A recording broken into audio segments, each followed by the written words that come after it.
Big pass weekend எபிசோட்ல விஜய் சேதுபதி அவர்கள் கானா வினோத்துக்கு கடுமையான வார்னிங் கொடுத்திருக்காரு அப்படின்னும், அவருக்கு ஒரு சில அறிவுரை கொடுத்திருக்காரு அப்படிங்கிற தகவல் தான் சமீபத்தில வெளியாகியிருக்கு.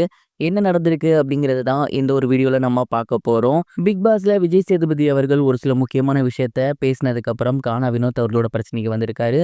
குறிப்பா ஆதிரை மேல அவர் தொடுத்திருந்த வழக்கு நல்லபடியா அவர் பக்கமே வந்திருந்தாலும், அவரு நாக்க சுழட்டினது அப்படிங்கிறது அங்க இருந்த எல்லோருக்குமே அருவருப்பா இருந்துச்சு. அவர் அத பண்ணாதீங்கன்னு சொன்னாலுமே, அவரோட தப்ப அவரு ஒத்துக்கவே இல்ல. அந்த ஒரு விஷயத்த தான் விஜய் சேதுபதி அவர்கள் அட்ரஸ் பண்ணி சொல்லியிருக்காரு. "தானா வினோத் அவர்களே" அப்படின்னு கூப்பிட்டு அவர் ஒரு மாரி நாக்க சுழட்டியிருக்காரு. "இப்ப நான் பண்ணது உங்களுக்கு நல்லா இருந்துச்சா? இல்லல்ல. அதே மாரி தான் நீங்க பண்ணதும் இருந்துச்சு.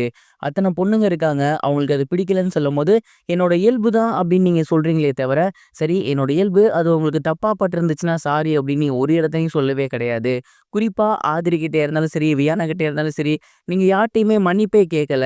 மத்தவங்கன்னா கூட ஓகே. நான் அத பெருசா கண்டுக்க மாட்டேன். பட் நீங்க மூத்தவரு. உங்களுக்கு வந்துட்டு இந்த வீட்ல நெறைய நல்ல விஷயங்கள் பண்ணியிருக்கீங்க.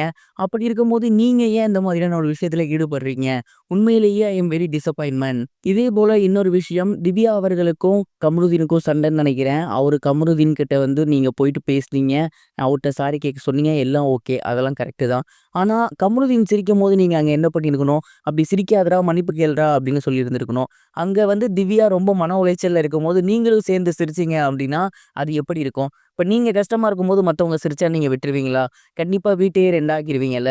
உங்களுக்கு ஒரு நியாயம், மத்தவங்களுக்கு ஒரு நியாயமா? இந்த மாதிரி இருக்காதீங்க. நான் திரும்பவும் சொல்றேன், மத்த யாருன்னா நான் இந்த மாரி பேசவே மாட்டேன். நீங்க பண்ணது தான் எனக்கு அதிருப்தியா இருக்கு. ஏன்னா, நீங்க ஒரு நல்ல பிளேயர். கண்டிப்பா ஃபைனல்ஸ் வரைக்கும் வரக்கூடிய கெப்பாசிட்டி உங்களுக்கு இருக்கு. உங்களோட சின்ன சின்ன சேட்டைகளால அந்த இடத்த நீங்க நழுவ விட்டுறாதீங்க. உங்களோட கிராஃப் குறைஞ்சுக்கிட்டே வருது. தயவு செஞ்சு ஆட்டத்த ஒழுங்கா ஆடுங்க. கரெக்ட்டா ஆடுங்க அப்படிங்கிற மாரி சொல்லியிருந்திருக்காரு.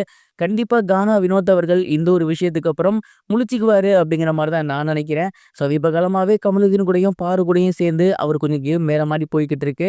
அதெல்லாம் இல்லாம தனியா ஸ்டாண்ட் அலோனா ஆடுனாரு அப்படின்னா, கண்டிப்பா இந்த சீசன்ல ஃபைனலுக்கு வரதுக்கு அவருக்கு வாய்ப்பு இருக்கு. இதே போல விஜய் சேதுபதி அவர்கள் சாட்டர்டே எபிசோட்ல கமருதீன பயங்கரமா ரோஸ்ட் பண்ணி இருந்திருக்காரு. குறிப்பா ஏகப்பட்ட விஷயங்களுக்கு அரோரா கிட்ட பார்த்தீங்கன்னா சண்டை போட்டதுக்கு, எஃப்ஜே கிட்ட சண்டை போட்டதுக்கு, இது மட்டும் இல்லாம திவ்யாவ போடி வாடின்னு சொன்னது, இந்த மாரி ஏகப்பட்ட குற்றச்சாட்டுகள் இந்த முறை கமருதீன் மேல எழுந்திருந்துச்சு. ஏற்கனவே விஜய் சேதுபதி அவர்கள் ஏகப்பட்ட வார்னிங் கமருதீனுக்கு குடுத்துட்டாரு. அண்ட் இதுதான் ஃபைனலா இருக்கும் அப்படிங்கிற மாரி நான் நெனைக்கிறேன்.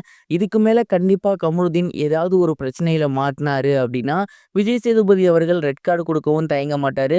ஏன்னா, அந்த அளவுக்கு கிளிப்புள்ளைக்கு சொல்ற மாரி படிச்சு படிச்சும் சொல்லிட்டாரு. ப்ராப்பரா இப்படிதான் இருக்கணும் அப்படிங்கிறதையும் சொல்ட்டாரு. ஒரு நேரம் அமைதியா இருக்கக்கூடிய கமருதீன், இன்னொரு நேரம் அதே பழைய கமருதீனா மாறிடுறாரு. ஸோ இந்த ஒரு விஷயத்தையும் விஜய் சேதுபதி இன்னைக்கு அட்ரஸ் பண்ணியிருக்காராமா. இத பத்தி நீங்க என்ன நினைக்கிறீங்க? கமெண்ட் பாக்ஸ்ல ஷேர் பண்ணுங்க.